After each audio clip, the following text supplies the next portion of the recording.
ಇದಕ್ಕೂ ಮೊದಲು ದಲಿತ ನಾಯಕ ಡಾಕ್ಟರ್ ಮಹದೇವಪ್ಪ ಅವರ ನಿವಾಸದಲ್ಲಿ ಒಂದು ಸಭೆ ನಡೆಯಿತು. ದಲಿತ ನಾಯಕರು ಈ ಸಭೆಯಲ್ಲಿ ಪಾಲ್ಗೊಂಡಿದ್ದರು. ನಾವು ತೋರಿಸ್ತಾ ಇದ್ದೀವಿ ಒಂದಷ್ಟು ಫೋಟೋಗಳನ್ನು. ಎಚ್ ಸಿ ಮಹದೇವಪ್ಪ ಮನೆಯಲ್ಲಿ ದಲಿತ ನಾಯಕರು ಸೇರಿದ್ದರು, ಸಭೆ ಸೇರಿದ್ರು, ಮಾತುಕತೆ ಮಾಡಿದರು. ಯಾವ ರೀತಿ ಏನು ಎತ್ತ ಒಳ ಮೀಸಲಾತಿ ವಿಚಾರಕ್ಕೆ ಸಂಬಂಧಪಟ್ಟಂಗೆ ಯಾವ್ಯಾವ ವಿಚಾರಗಳನ್ನು ಪ್ರಸ್ತಾಪ ಮಾಡಬೇಕು ಇದೆಲ್ಲದರ ಬಗ್ಗೆಯೂ ಕೂಡ ಸುದೀರ್ಘವಾಗಿ ಚರ್ಚೆ ಆಗಿದೆ. ಒಳ ಮೀಸಲಾತಿ ಬಗ್ಗೆ doctor Parameshwar, doctor H C Mahadevappa ಇವರೆಲ್ಲರೂ ಕೂಡ ಸಹಮತ ವ್ಯಕ್ತಪಡಿಸಿದ್ದಾರೆ. ಸಹಮತ ಮೂಡಿದ್ದಕ್ಕೇ ಕ್ಯಾಬಿನೆಟ್ನಲ್ಲಿ ಈ ವಿಚಾರಕ್ಕೆ ಸಂಬಂಧಪಟ್ಟಂಗೆ ಚರ್ಚೆ ಆಗ್ತಾ ಇದೆ. ಇದೆಲ್ಲ ಚರ್ಚೆ ಆದಮೇಲೆ ಇದನ್ನು ಕೇಂದ್ರಕ್ಕೆ ಸಲ್ಲಿಸ್ತಾರೆ.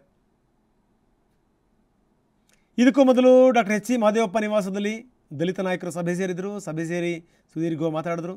ಸುಧಾಮ್ ದಾಸ್, ಡಾಕ್ಟರ್ ತಿಮ್ಮಯ್ಯ ಜೊತೆಗೆ ಮುನಿಯಪ್ಪನವ್ರು ನೋಡ್ತಾ ಇದ್ವಿ ನಾವು. ಡಾಕ್ಟರ್ ಜಿ ಪರಮೇಶ್ವರ್ ಸೇರಿದಂತೆ ಬೇರೆ ಬೇರೆ ನಾಯಕರು ಇದರಲ್ಲಿ ಪಾಲ್ಗೊಂಡಿದ್ದರು.